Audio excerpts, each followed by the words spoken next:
Sveže pečena baklava, snimljena Nikonom i ovdje što je bitno jeste magazin foto.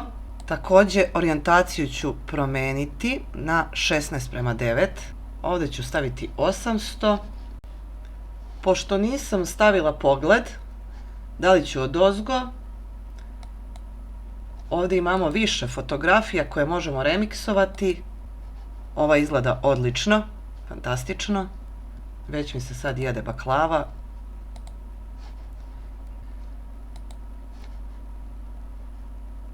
Hej, ne zaboravi da me zapratiš.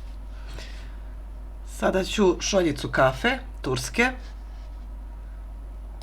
Stilizovan je 1000. 16, ne, 3:2. I evo, možda ova šoljica je najbolja. Stavila sam da želim vintage ornamente po šoljici. Nisam išla detaljno, napisala sam toplo svetlo, međutim ne mogu baš reći da je dato ovdje toplo svetlo, možemo uraditi remix ili možemo staviti studijsko svetlo. Prepoznao je crnu kafu i fotografija nije loša. I da objedinimo sada baklavu i kafu. 16:9.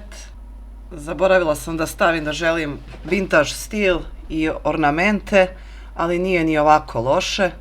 Parče baklave, ovdje je stavljen čak i cimet i ova nije loša, mada nije turska kafa. Ove promptove možemo menjati. Malo ću ispraviti prompt. Ovako već može i već je bolje. Na ovoj fotografiji želim da uradim promenu. Koristit ću Very region. Ovdje ću obeležiti baklavu. Hajde da vidimo na što će da ispadne. I dalje nisam zadovoljna, zato ću opet uraditi Very region. I evo, to je ta crna kafa. Možda mi je ova fotografija najbolja. Ili ova, svejedno.